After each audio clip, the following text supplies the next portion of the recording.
Well, it's 3 p.m. GMT, Universal Time, so it's time to start. It's a great pleasure to host this seminar, and it's particular pleasure to introduce our speaker today.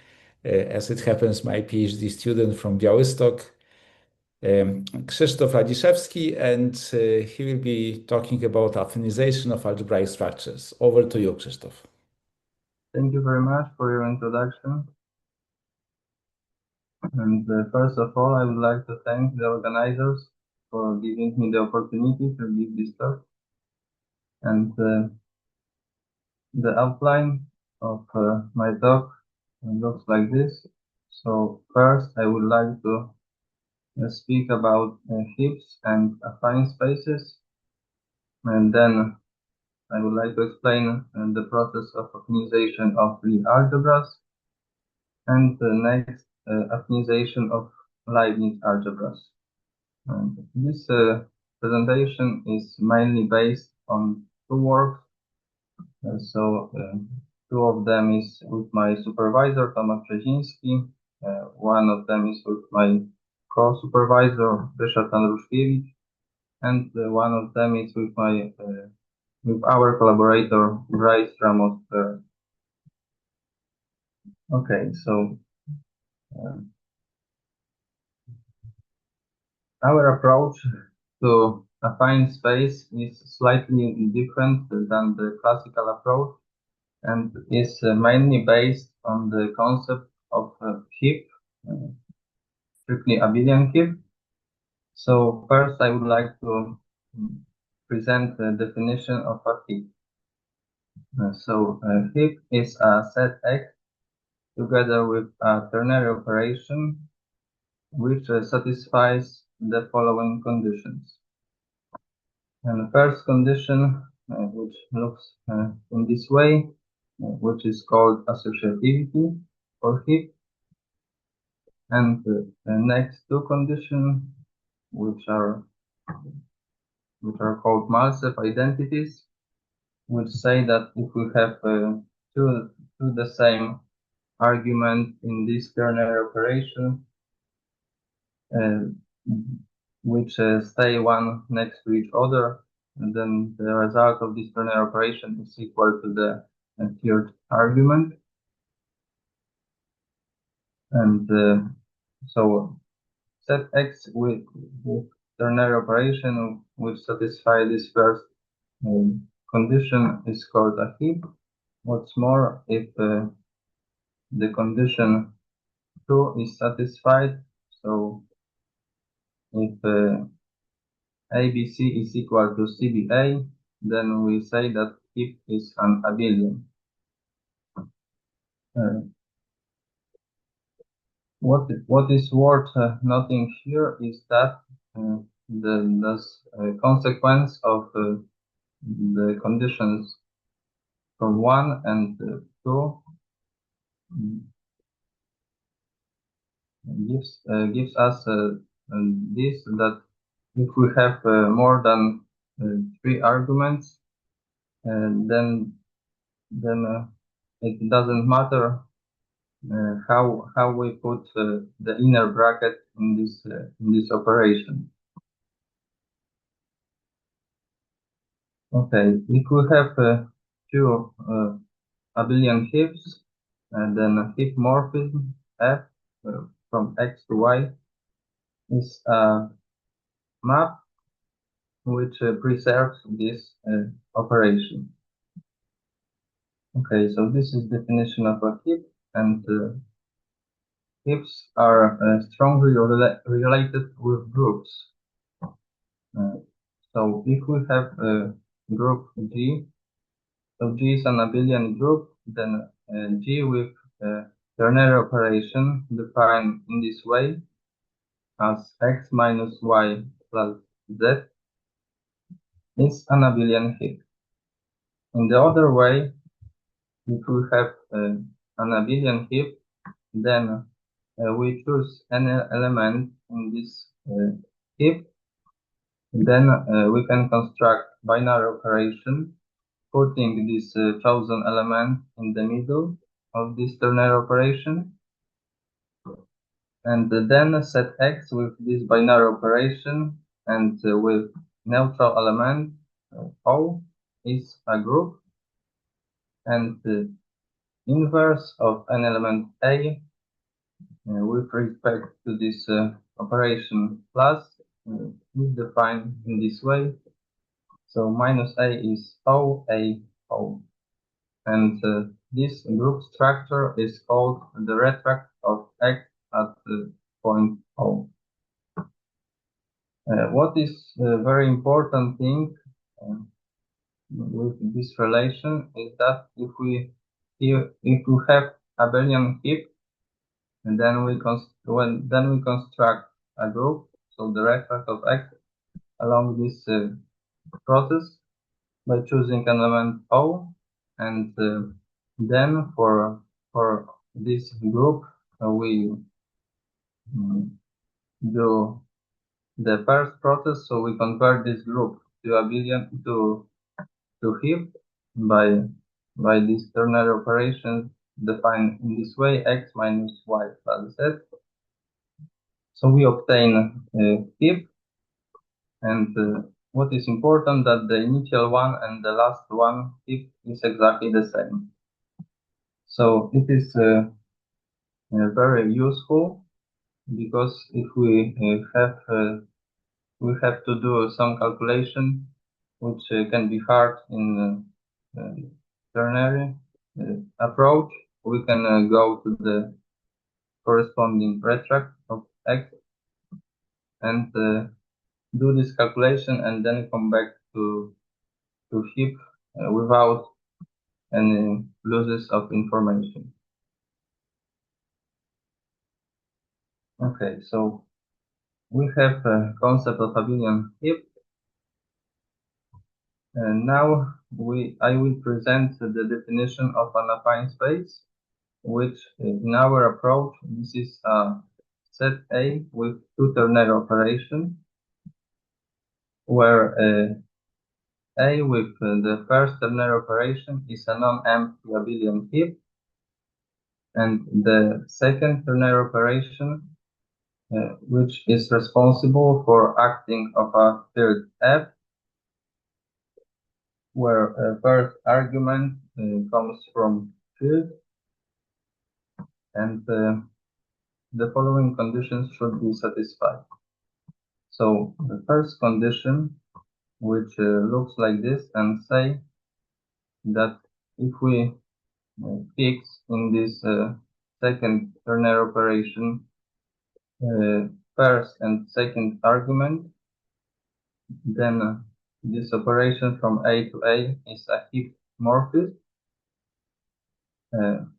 Second condition would say that if we fix second and third argument in this operation, then we also obtain a homomorphism of heap, but from a heap constructed on a field F to A, where this ternary operation on a field F is defined in this way. So for alpha, beta, and gamma, it's equal alpha minus beta plus gamma. Third condition would say that the operation, the second operation, if we fix second argument, which is usually called base of this operation, and this is a left action of multiplicative monoid of field F. So these two conditions are satisfied, should be satisfied, and they look like this. So if we have one from field F, then the result of this ternary operation is equal to the third argument, and also the following condition. And the fourth condition would say that if we have a 0 on the first first place in this second ternary operation, then the result is equal to the base of this operation. And the last one, which is exactly one on the most important condition, which say that we always can change the base of our ternary operation. So if we have A in this place, we can move to C by this formula. So every point in our affine space are equal. Okay, so this is the concept of an affine space, and in our approach, we don't use vector space, but the vector space is hidden in our definition, and we can extract it by choosing an element. So we have remark, let A be an affine space, and the fixed element O from an affine space. Then the retract of A at O is an F vector space with external operation defined using this second ternary operation by putting this chosen element as a base of this operation. And this vector space is called the tangent space to A at O, or simply the fiber of A at O, and is denoted by TOA.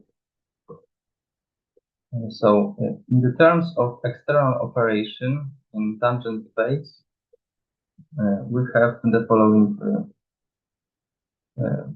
pattern, and moreover, TOA, so tangent space to A at O, acts freely and transitively over A via the following action. So the action from A times tangent space to A at O by this formula. So we have AOB.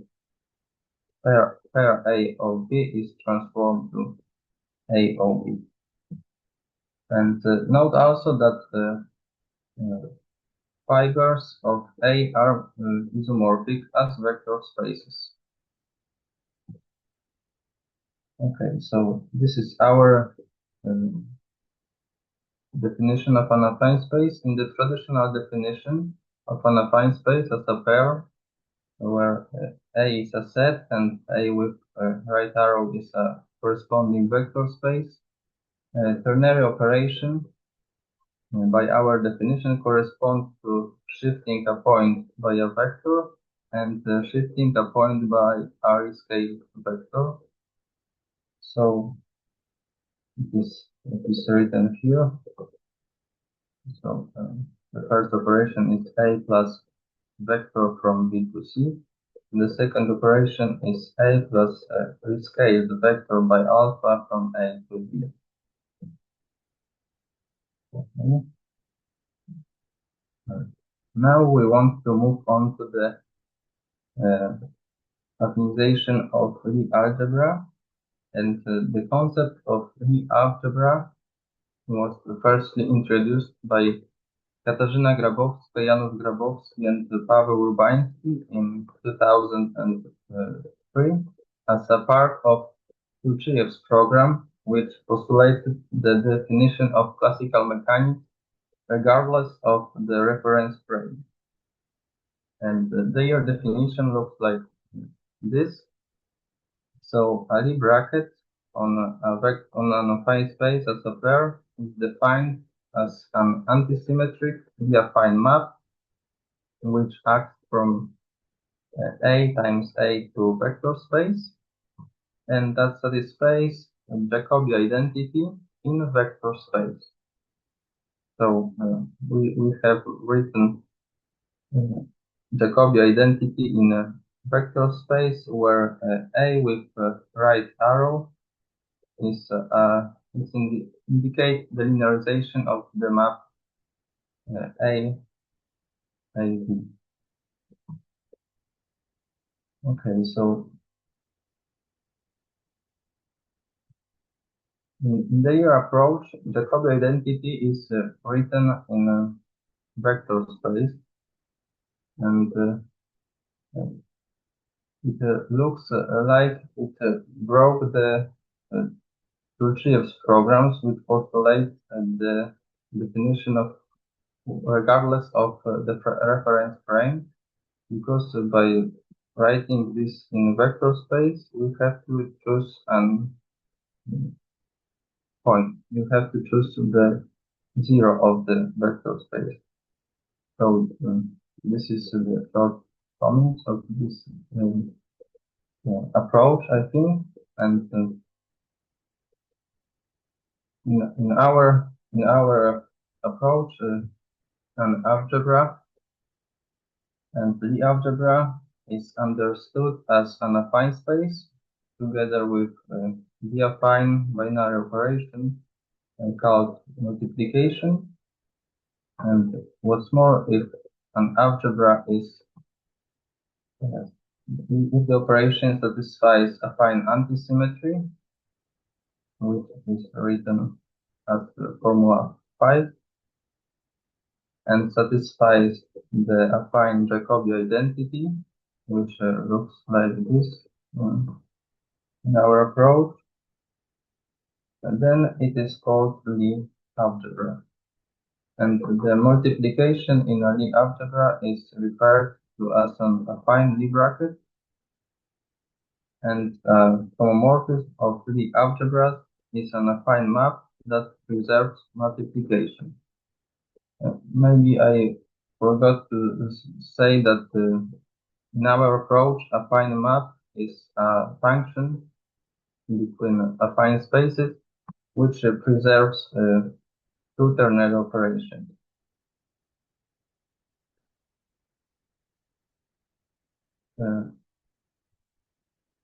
Also, in affine antisymmetry, this condition 5 is equivalent to the fact if we change the bracket AA with bracket BB, then it will be equivalent form of this condition.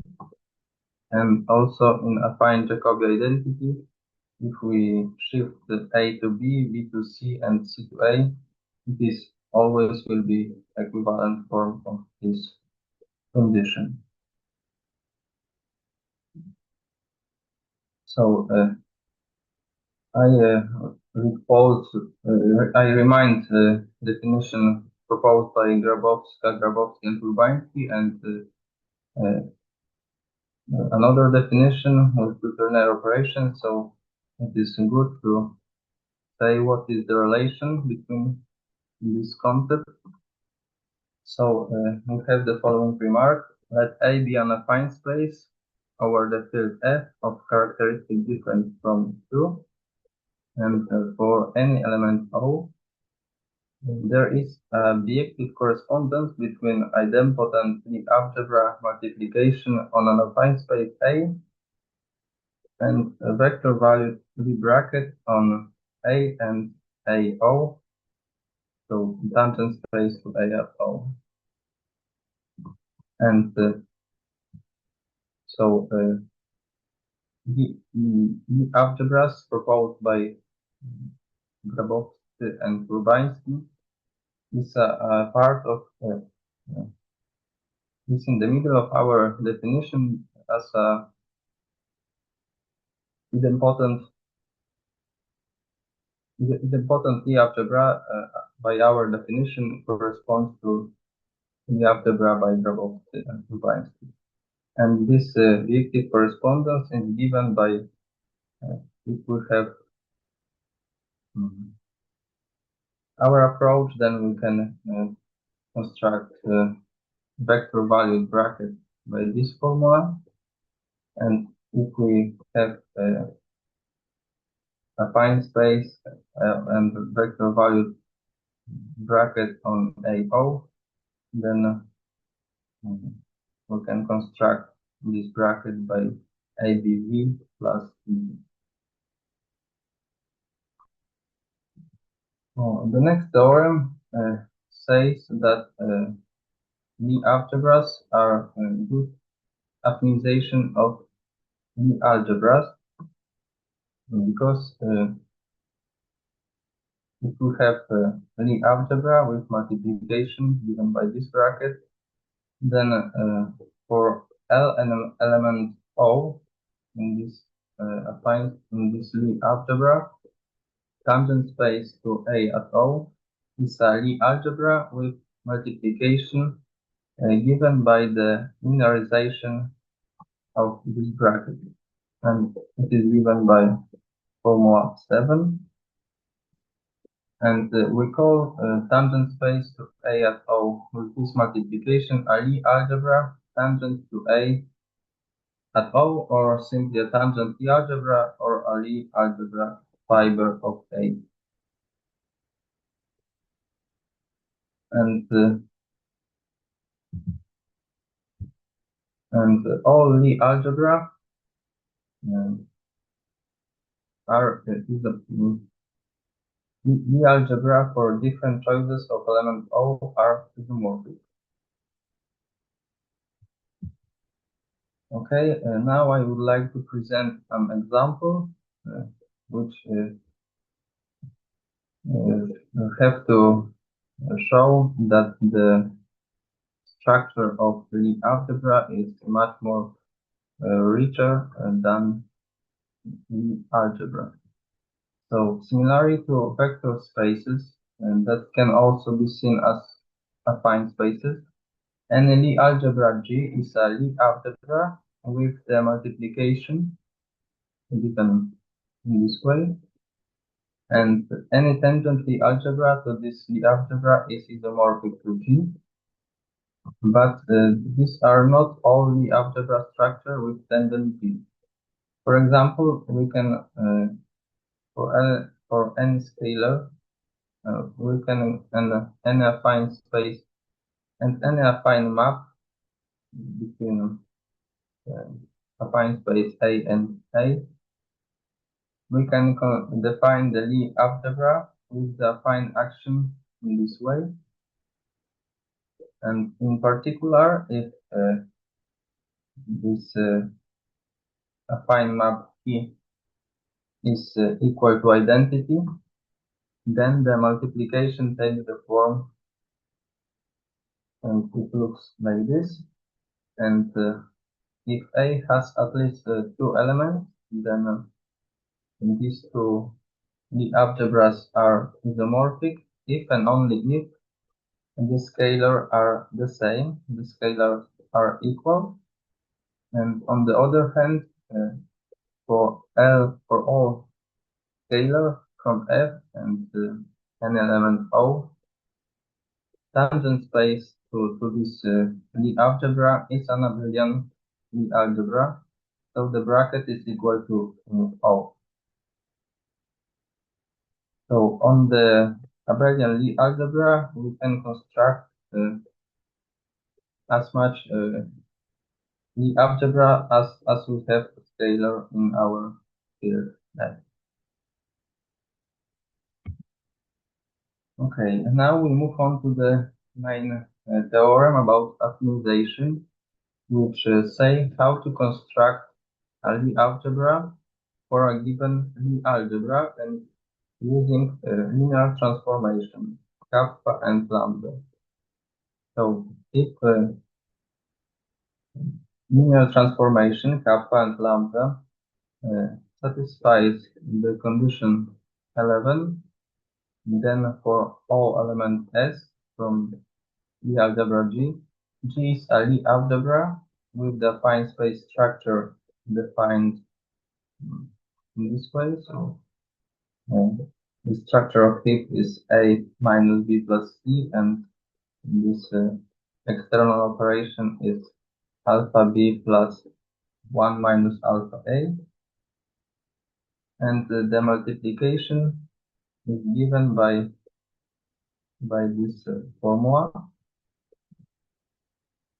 And we denote this Lie algebra by A of G, kappa, lambda, and S. So we put all the elements which we need to construct this Lie algebra into this bracket.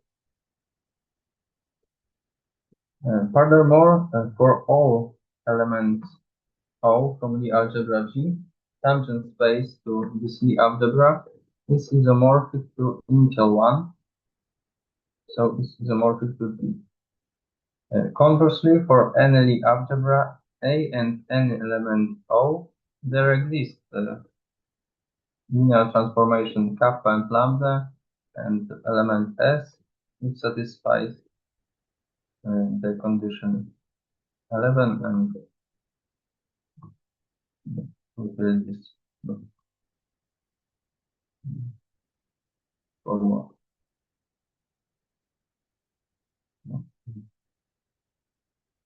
When we proving this theorem, this condition on lambda and kappa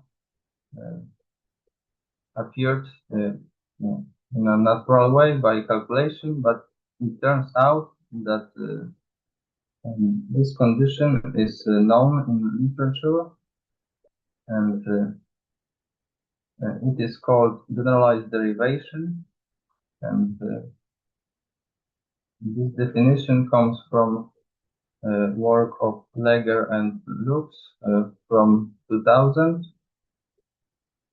and any map lambda for which there exists lambda prime and lambda b such that this condition that is satisfied is called a generalized derivation, and we denote by the triangle of G the set of triples lambda, lambda prime, and lambda b's.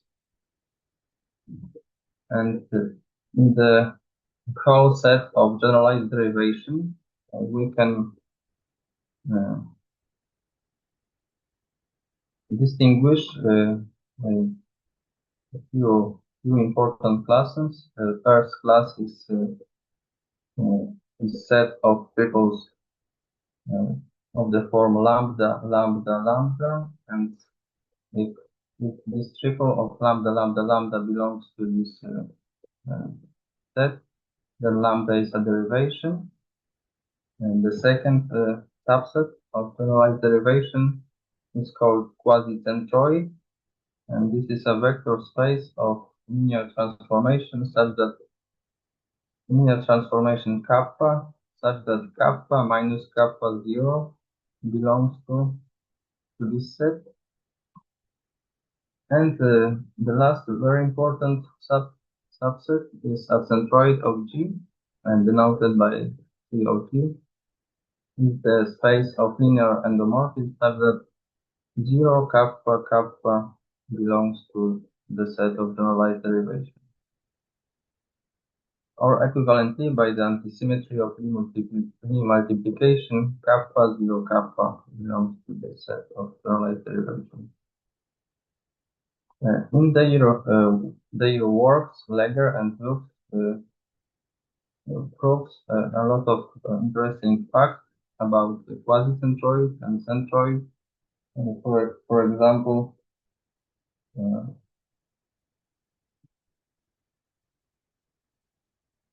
if the center of G is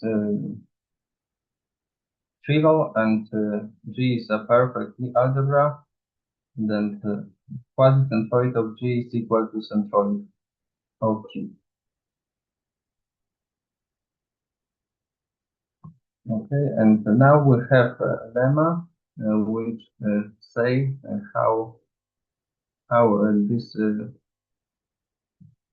concept of generalized derivation is how this concept corresponds to our lambda and kappa. So let G be a Lie algebra, and lambda delta be linear transformation of G, and set kappa equal to lambda minus delta. Then the following statements are equivalent. So the triple delta lambda lambda belongs to the set of generalized derivation. It is equivalent to the fact that lambda and kappa satisfy the condition which we write in the theorem about affinization. And from the first part of this lemma, we obtain immediately corollary, which says that there is a one-to-one correspondence between the algebras with the algebra fiber G and generalized derivation delta lambda lambda of G, supplemented with element of G. We have also the second part of this lemma, which say that for all, if the delta lambda lambda belongs to generalized derivation, then for all positive integers n, kappa to the power of n belongs to quasi-centroid. So in particular, kappa belongs to quasi-centroid. And what's more, if delta is a derivation if and only if kappa belongs to centroid of G. And now we have a theorem about homomorphism.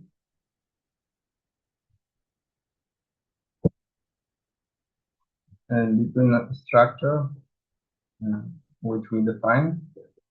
And so function P between the algebras is a homomorphism if there exists, if and only if there exists a Lie algebra homomorphism and element Q prime such that the following three conditions hold. And the corollary of this theorem is that we have isomorphism of Lie algebra if and only if there exists a Lie algebra isomorphism and the following three conditions are satisfied. So this three condition comes from the previous ones. By taking heap of this that C is isomorphism and that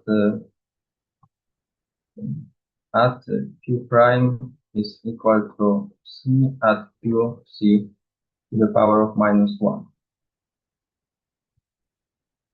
Okay, and from this theorem and corollary, we have the following corollary that if Lie algebras A and B have non-isomorphic Lie algebra fibers, then they are not isomorphic. Okay, now we move on to the special case of Lie algebras, namely derivation type Lie algebra. And we say that Lie algebra A is derivation type if A is isomorphic of A of G kappa lambda S, such that lambda minus kappa, so the difference between this linear transformation is a derivation of G. And the previous lemma implies that a Lie algebra is a derivation type Lie algebra if and only if the kappa belongs to centroid of G. Thus, the study of derivation type Lie algebras in large part boils down to the study of centroids of Lie algebras. Okay, and now we have a proposition about derivation type Lie algebra and Lie algebra with simple Lie algebra fiber.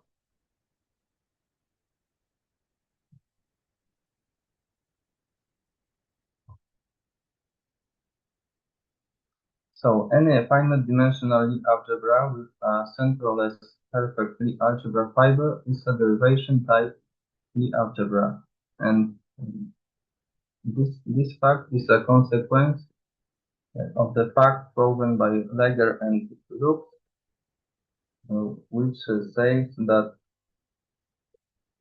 if Lie algebra has a trivial center and it's perfect, then quasi-centroid of G is equal to centroid of G.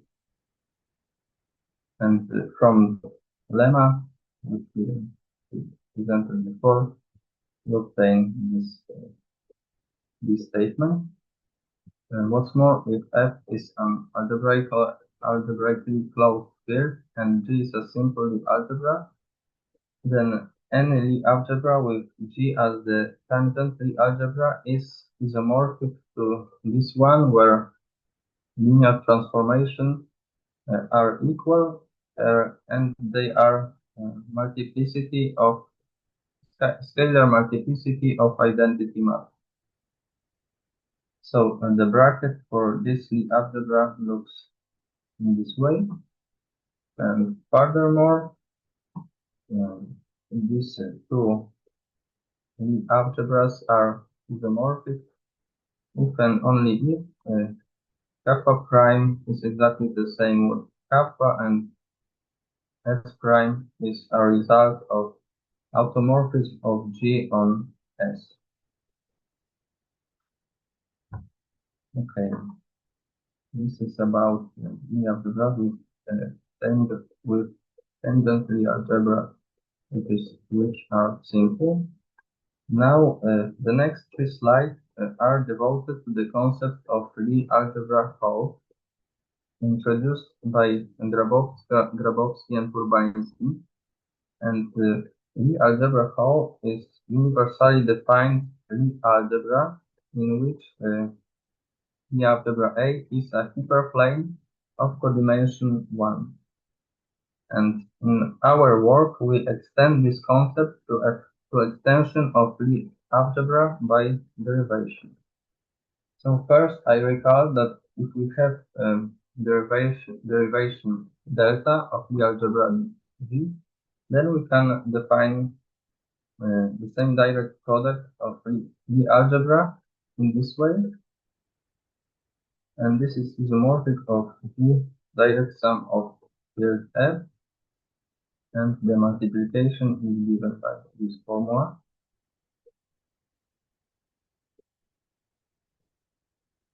Okay, and now we have the next proposition. Let A be a derivation type Lie algebra isomorphic to A of where kappa is scalar multiplicity of identity. Then delta set delta is equal lambda minus kappa times ID. Then A is isomorphic to G plus delta, where G plus delta is the Lie subalgebra of A constructed on this extension of G by delta and the linear transformation or multiplicity of identity, and the constant term is expressed in this way. What's more, we have next proposition, which says that if we have Lie algebra A, which is fibered by a Lie algebra G, which doesn't contain a non-trivial abelian subalgebra, then A is a derivation type Lie algebra would satisfy the hypothesis of above proposition. And the next corollary, which is in particular case where the multiplication is an idempotent operation,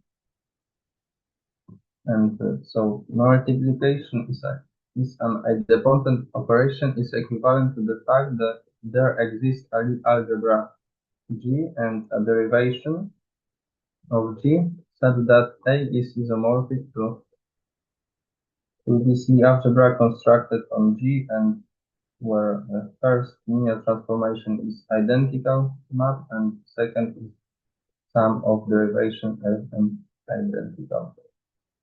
And the third equivalent form is that for any element O in this affine space, there is a derivation of the tangent Lie algebra such that A is isomorphic to this Lie algebra plus delta, where tangent space period O plus delta is a Lie subalgebra of a Lie algebra A times F, with the multiplication given by this formula. Okay, now we move on to the examples of Lie algebras. So First, one-dimensional Lie algebras. So all one-dimensional Lie algebras must have the unique one-dimensional abelian Lie algebra as the algebra fibers, because in one dimension we can only construct the abelian one. And let E be a fixed basis of G, and then lambda of E is lambda times E, and kappa of E is kappa times E, where kappa and lambda are elements of field.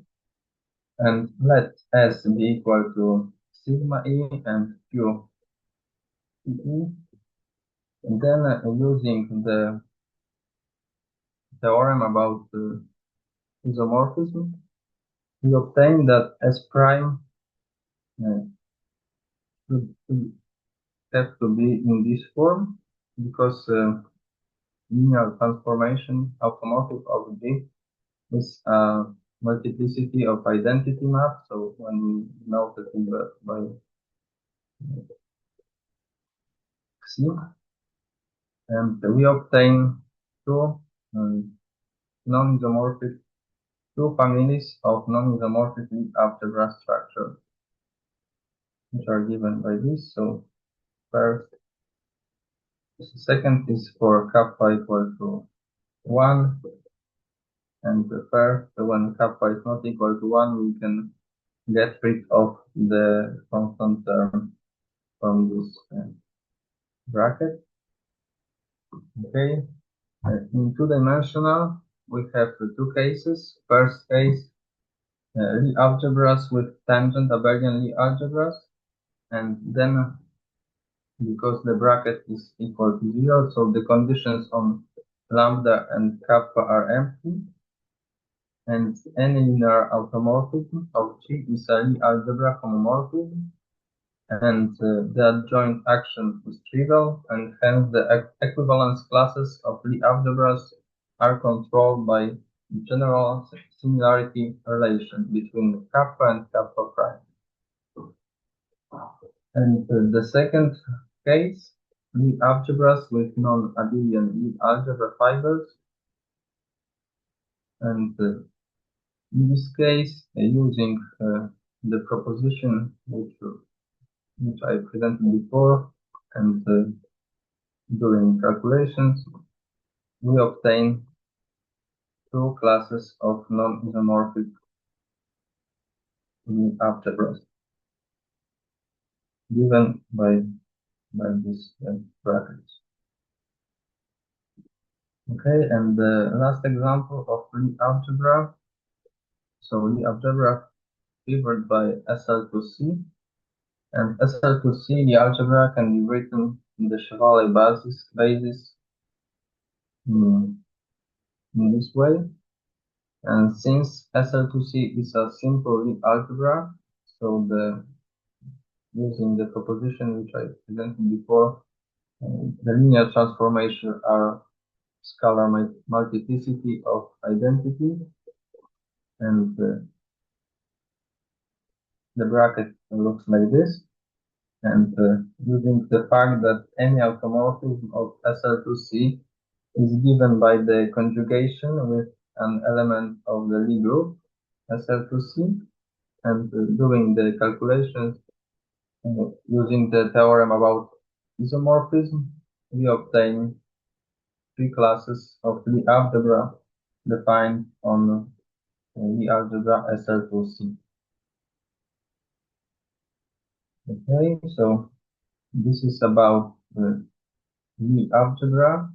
Now we move to the second algebraic structure, namely Leibniz algebra. So Leibniz algebra is a pair. L is an F vector space with bilinear map, such that the Leibniz rule is satisfied.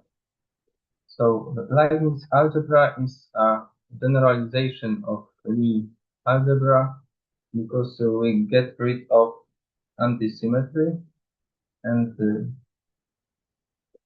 the Jacobi identity is replaced by Leibniz rule. And morphism of Leibniz algebra is a map F which preserves this bracket. A small remark that in every Leibniz algebra, the operation on triple ABB is always equal to 0, and it is a consequence of Leibniz rule when we take B equal to C. And Leibniz algebra is abelian if for any element of L on the first place and on any element on the second place, it is equal to 0. Now we have a first theorem about affinization, which is a base to the definition of Leibniz algebra. And we do this affinization in the most general way. So we define ternary preaffine map, which we will call Leibnizian. So this is function of ABC, and in this bracket we put the Leibniz rule, which is written for the affine for the affine map, for linear map, and we demand that the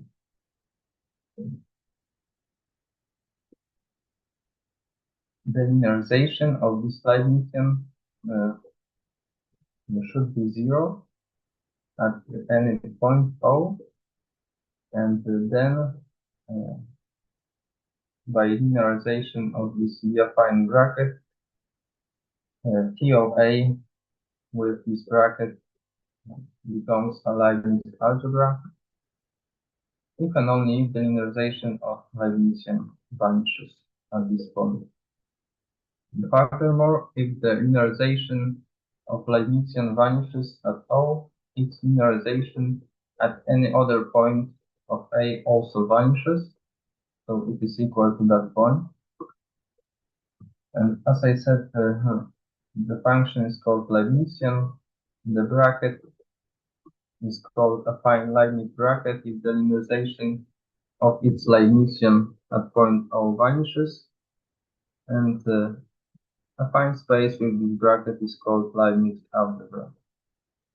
A morphism of Leibniz algebras is an affine map preserving the affine Leibniz bracket.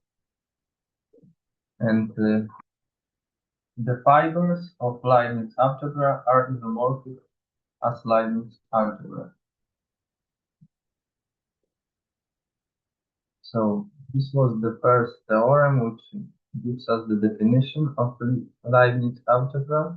Now we have a constructing theorem, which says that if we have Leibniz algebra and two linear endomorphisms of L, so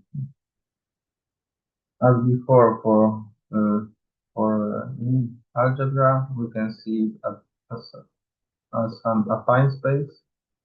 We can define this two ternary operation in the same way, and define the affine bracket using linear transformation lambda and e.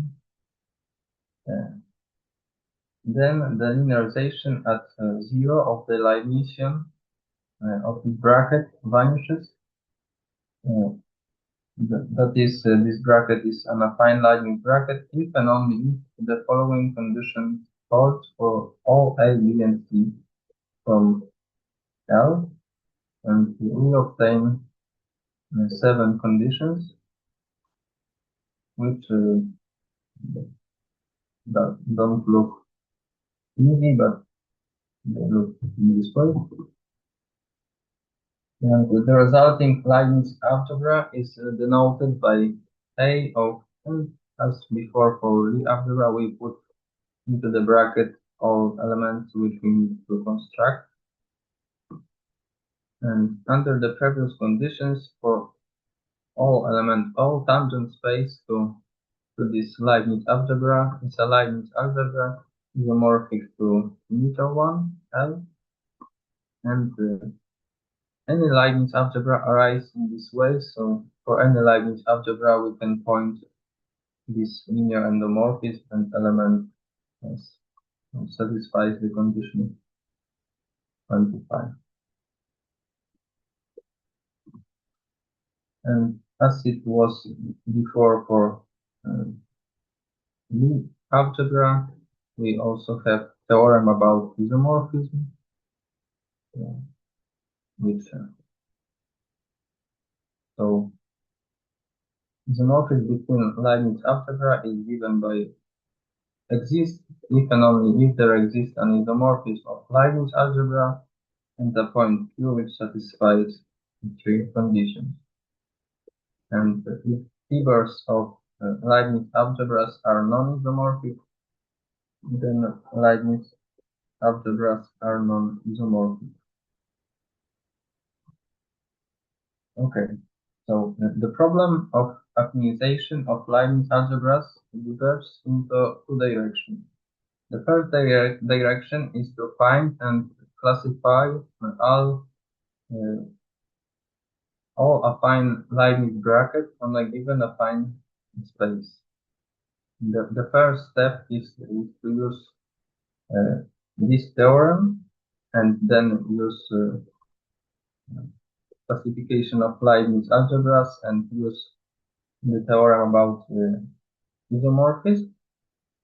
And this is the one direction. And the second direction involves attempting to classify Leibniz algebras with Leibnizian of a prescribed type.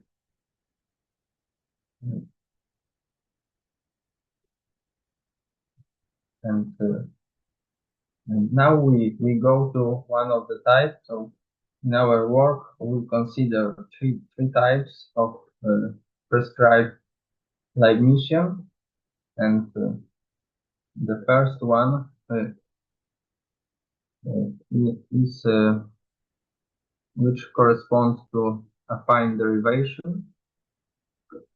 So Leibniz rule for an affine derivation D of an algebra A with the multiplication looks in this way. And to translate the derivation property of Leibniz bracket, note first that the condition 22 is the condition of the Leibnizian, and it can be equivalently stated as this formula. And so when we see on this condition and this condition, so the map when we fix second argument in this operation C satisfy the affine derivation property, provided that Leibnizian of ABC is equal to AB. And we obtain the definition. So Leibniz algebra with this Leibnizian is called a derivative Leibniz algebra.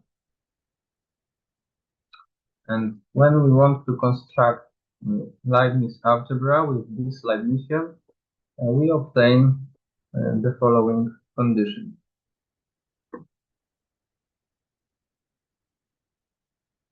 Okay, as before, we compare our definition of algebra with definition of the algebra proposed by Grabowski and Lubański.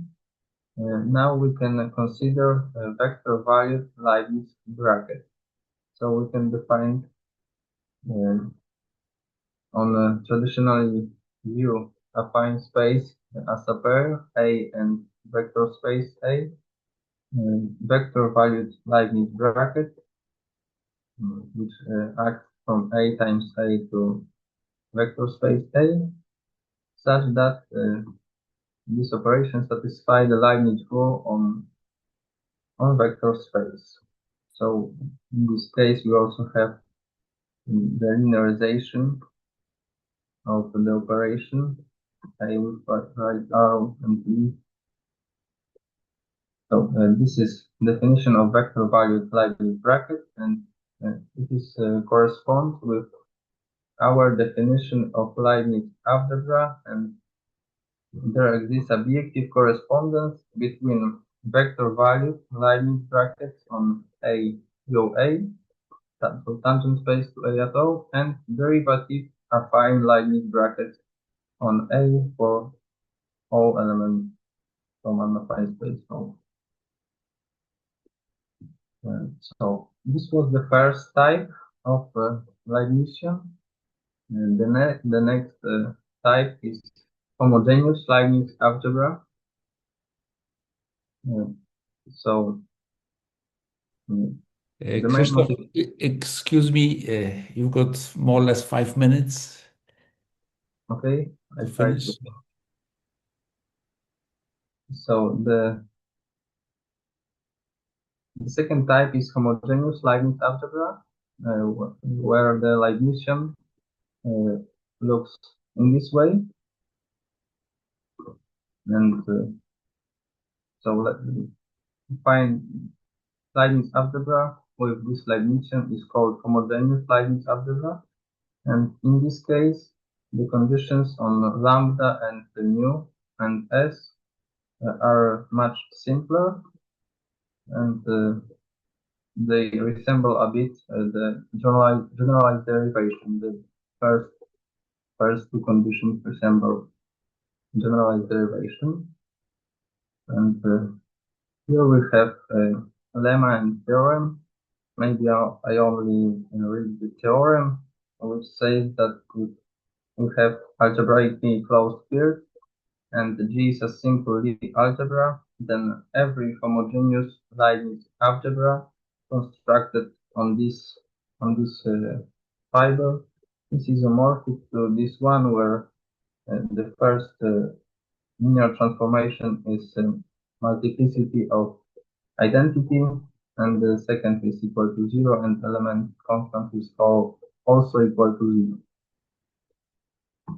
Okay, we have complete classification of two-dimensional Leibniz algebra, and at the end, if I will have time, I present example how much we can obtain Leibniz algebra on Leibniz algebra L3 and L4. But now I move to the last type of Leibniz algebra, namely Lie-type Leibniz algebra.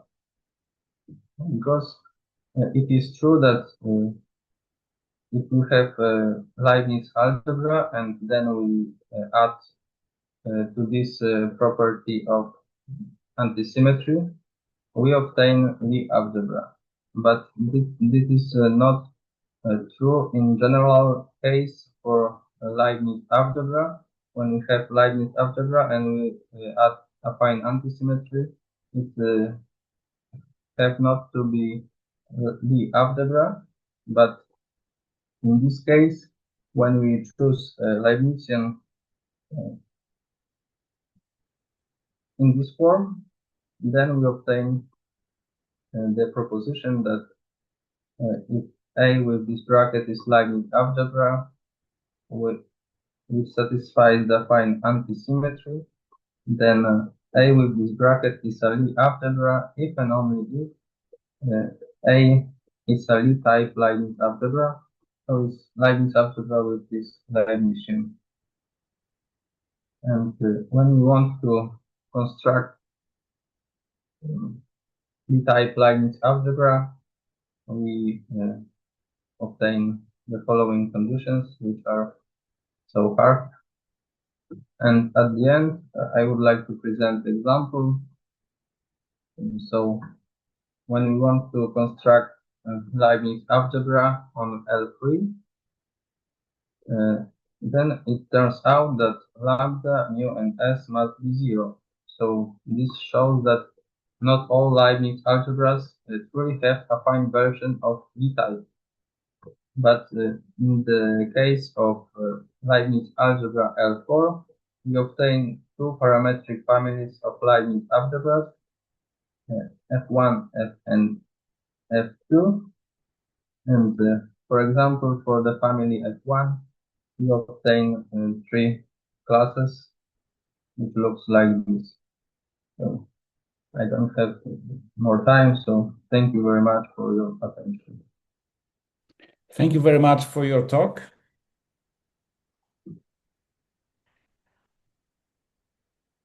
Are there any questions or comments?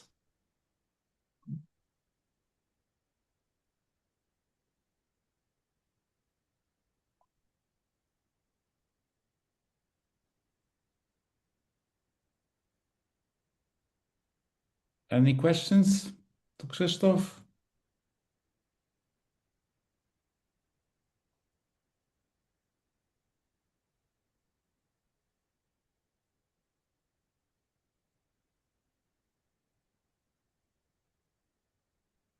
Okay, so I don't see any questions on the chat, or no one is unmuting and asking the questions. So thank you very much, Krzysztof, for your talk. And well, we will see each other at the seminar next week, I guess, same time. So thank you very much for your attention. Thank you very much for your talk again. And Thank you. okay, thank you. Bye bye. Thank you for the talk. Yeah, bye bye. Thank you very much. Bye.